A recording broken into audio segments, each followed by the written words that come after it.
For this week, Now TV asked me to do a makeup tutorial for the new season of The Walking Dead, and if you haven't seen it, you can have a look at it on Now TV, the link is in the description box. But the first thing I did is painted my hands, so no, they're not dirty, I painted them to look a little bit more zombie-ish. And I've already painted the eye prosthetic, and I'm going to be using the end of a brush and a little bit of prosthetic adhesive around the eye. I'm not going to be putting any on my lid or on my lashes. I don't want my lashes to get glued shut and then have any of them getting pulled off at the end of this.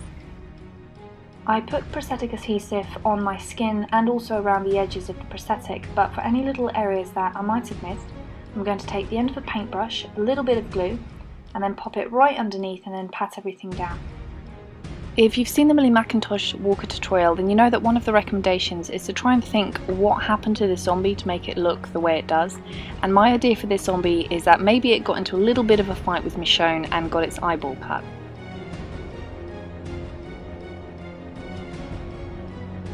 To make the gelatine appliance blend into the face a little bit better, I'm going to be using a gelatine blender, and I'm just going to put this on a cotton bud and then rub this over the edge of the prosthetic until it blends out into the skin a lot more naturally.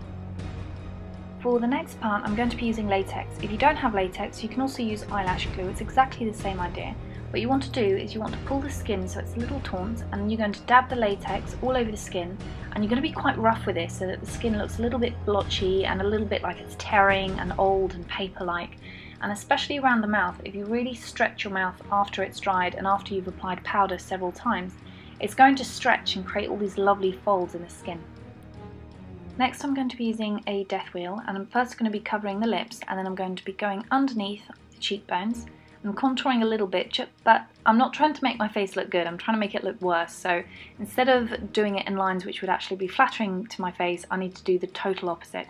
I'm also going to cover the ears and then start highlighting down the neck as well to make it look as if everything is sunken in and got a little bit gaunt as well.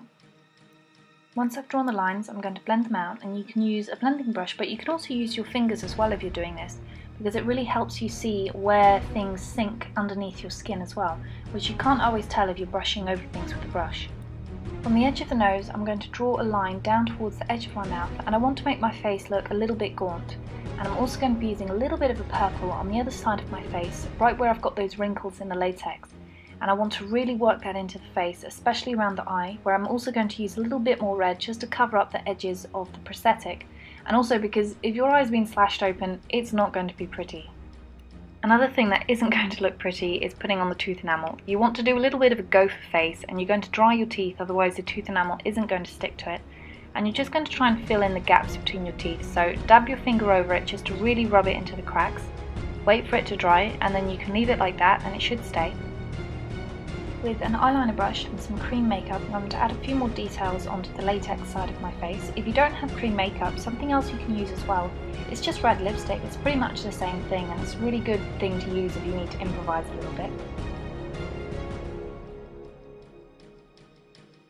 On the corner of my nose and mouth, I'm going to be using a dark red, and later on we're going to be adding blood, but just to make it look a little bit more realistic, I'm going to be using a darker red as the base colour at first, and then join that up to the top of my lip. With whatever's left on my brush, I'm just going to put that in the corner of the eye and then also run it underneath the lower lashes to make my eye look irritated and really annoyed with me. Finally, we're going to be adding a little bit of blood, or quite a lot of blood actually. We're going to be adding this into the eyebrow. We're also going to get it right down the split eye so that it looks like it's actually been bleeding. And then I'm also going to add a little bit on the opposite side of my mouth, and then on the nostril where we've already got the red lipstick. For one of the finishing touches, I'm just going to add a little bit of white to the split open eye just so that it matches the lenses on the other eye. And then the final thing I'm going to do is run a little bit of aloe vera gel through my hair just to make it look really greasy and oily, but the good thing about using aloe vera is that once it's dry you can just brush it out and you don't really have to wash your hair. And you could use something like coconut oil, but this is the easier alternative.